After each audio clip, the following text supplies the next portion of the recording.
Six Sages Gaming is brought to you by GamersGauntlet.net. Check them out for all your singles, sealed product, and playmats. I'm gonna do it again.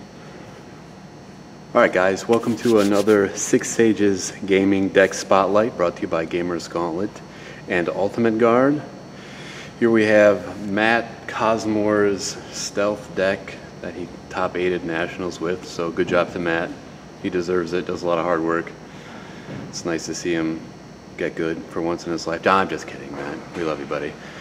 So the deck overall is pretty sweet. It's really about cheap disruption and then killing them actually pretty quickly with all of the stealth cards. I was looking over the deck the other night and like you just kill them dead with those cards. So this is the overall deck. We'll go through the cards one by one, but all in all, it's probably the best deck in the format right now. Card's great, deck's great, so get a chance to play it, give it a shot. Alright guys, we're going to start off with the ruler, as per usual. It's your friend and mine, Reflect. Card doesn't do anything different than it has done since it came out. But for this deck though, seriously, it just adds the usual, more consistency to your draws. Lets you tutor, lets you counter spells, lets you bounce things. You know, the usual Reflect stuff. So pretty straightforward on that one. Next up, we have the 4 orbs. Obviously, if you're running Reflect, you're probably going to run 4 orbs. This deck is actually where I feel like you're going to generate most of your advantages, just because of the ability to draw off of them.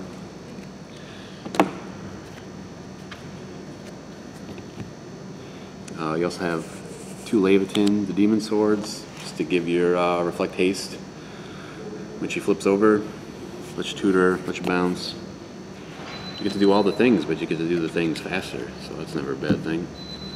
The old Singleton, Horn of Sacred Beasts. You know, for those really, really grindy games, i.e. probably the Mirror, or against other control decks, just lets you have access to more of your deck over and over again. So, card's great. All good decks start with 1 Horde and 39 other cards. Death Scythe, Life Reaper. I think this card's making a comeback because of Black Moonbeam. Even with it out being able to be chased too, there are some shenanigans that you can do before you flip that let you give your J-Ruler imperishable. So this just closes that window pretty quickly. Alright, gonna move to the 1-drops. You got the Scorn of Dark Alice. Card's great. Card just does what this whole deck's trying to do. Just take away cards. It's always a 1-for-1, but you generally get the advantage because you're taking a dude for a 1 spell, so that's usually pretty good.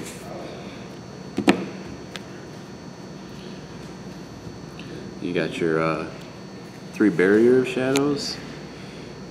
This is pretty good with Reflect just because, and this is my own personal opinion, feel free to disagree with me, but I don't care that much if you do. Reflect's always been really weak to aggressive J-Ruler strategies, and this slows them down. And again, in the Mirror, like, making their orbs cost will to do things is never a bad thing. So, all in all, this is just a strong card in pretty much every deck that can cast it, to be honest, whether in the board or in the main. Talk a little bit about, these are all just sideways and everything. So we're going to talk about Soul Hunt a little bit. Soul Hunt's great. It's, each player banishes a Resonator, then discards a card. Again, because you're getting all of the advantages off of Orb, this card hits them a lot harder than it hits you most of the time. And there aren't too many Resonators in the deck, so usually it's just you kill one of their guys and you have to discard a card. So it's pretty good. I don't hate it. Next up is the Executioner. This guy is, I mean, he's a pretty bad body, to be honest. He's only a 3/3, but his ability to kill something early on, i.e., you know, your Lancelots and even your Prishas. I know it probably doesn't feel great, but sometimes you gotta do what you gotta do. And, you know, it's another stealth card. So, you know, in a Reflect Refrain stealth deck, it's pretty good.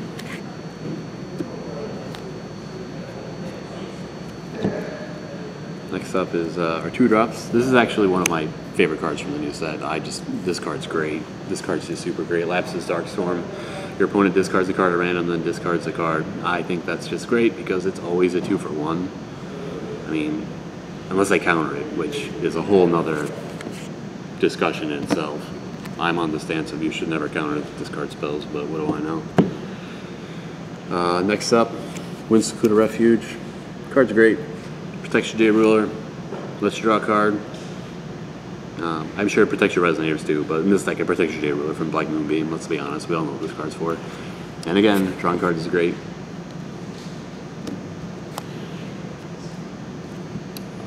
We got the 2 of Space Time Anomaly. I think this card's super great. Black and a blue. Gives them the -5/-5, draw a card. That's Flashback, or Remnant, sorry. Don't blame me for using a magic term. This is another really strong card from the new set, Blood Boil. This card has a lot of versatility, gives the deck a little bit more reach with direct burn. I don't know how relevant that you can't gain life is until end of turn. And then the +8/+8 on a Resonator is, man, super good. Like, you're hitting them harder. Sure, you gotta kill it at the end of the turn, but if you're hitting something that hard, it probably doesn't matter. You're probably just gonna kill them anyway. Love it or hate it. Black Moonbeam is in the deck. The card's great. I don't think it's the answer that we thought it was going to be to Reflect, but you know, you got to take what you can get. You know, like I said, there's some shenanigans that you can do to get through this, but overall, I think if you're playing black, you should play at least one. Okay, we got the 3 drops. We got some more stealth. Excuse me, standby. I guess it's not stealth. It's the Prisoner, or is it Prison in the Lunar Lake? Sorry, it's a mouthful. So lets you cancel ability of a Resonator and then kill one. So that's pretty good against Lancelot's, I hear, or anything else really. But that's usually what pops into my head because it's just a mandatory trigger that has to happen. Flame Trap. There's been a little bit of hype around this card. I think this card's pretty sweet. It's kind of like a red board wipe almost. Sure, it doesn't kill everything, but 800 damage pretty much kills everything. So it's pretty good. This little board wipe. And all that disruption is leading you up into how you're basically going to kill people with the Rizza First of the Dead. So this card's pretty unique in its ability. It's a stealth card. Seeing a theme here. When it enters the field, you can pay 1,000 life. You do search your main deck for a card and put it into your chance standby area face down, then shuffle your main deck. So what this card does is it takes advantage of the fact that stealth cards can be flipped the turn they come into play. So you play this, flip this when your condition's met. Sorry, I didn't read that part. If you control 4 more Magic Stones and you control a Darkness Magic Stone and no Resonators, you can flip her over. So the thing about this card is, it's okay, so you have 2 of them, right? You can flip one while the other one is on the chase, flip the other one, and get all of the next card, the Melder, Last of the Dead. This is the card that you're going to look for. I don't want to say 100% of the time because I don't like 100%, but probably 100% of the time. You're going to get this card. You control a Darkness Magic Stone, your life total is 2,000 or less. Look at that, some synergy. Pay life, cards that matter, care what your life total is. When this card enters your field, target Resonator gets -4/-4 for each Resonator with stealth you control. Well, you control a lot of stealth Resonators, so you're going to kill what essentially amounts to their blockers and bash for a bunch of damage. So there is the potential to just kill your opponent outright when you flip these guys all over. So basically the way I see this deck playing out is get all of their cards out of their hand, play your stealth dudes, kill them. I'm going to move on to the stone base. Got 4 Magic Stone of Dark Depths. Hooray for dual stones. Yes, they're back. They're great. So 4 of those, because you got the Space-Time Anomaly and the Prison of the Lunar Lake. I guess you could cast it if you wanted to, but barf. But it's an option that you have. Then you have the 3 Magic Stone of Scorched Bales, the old black-red stone. Again, you got your Blood Boils, your Flame Traps, all those sort of things. So you need the red manias. This might be blasphemy, but 3 Rulers Memorias. These are for your cards that you don't have to, like your Windsecluded Refuges, for example. Like, sure, you have green in your deck, but you don't have too much of it. And then it provides more sources of blue and red for your Blood Boils, your Flame Traps, your Space-Time Anomalies. Even gives you the potential to play cards like Interdimensional Escape out of the board. But I think if you're doing that, you probably want to play 4 of them, but I don't know. So all in all, that's the deck. I think the deck's pretty great.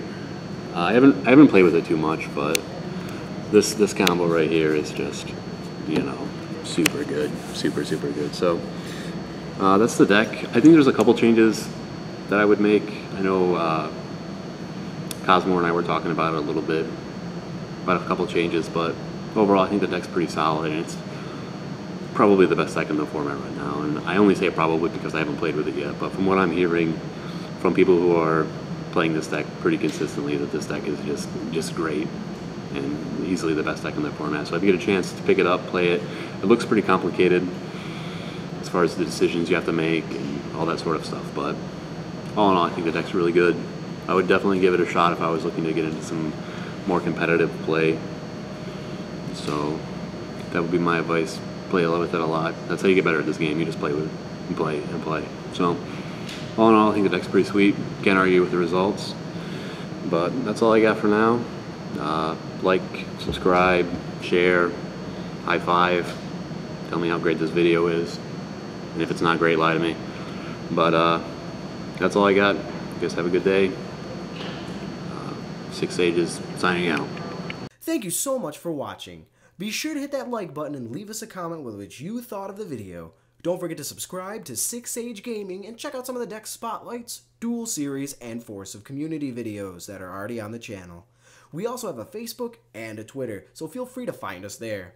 Lastly, if you have a deck that you would like featured in a video, be sure to drop us a comment below.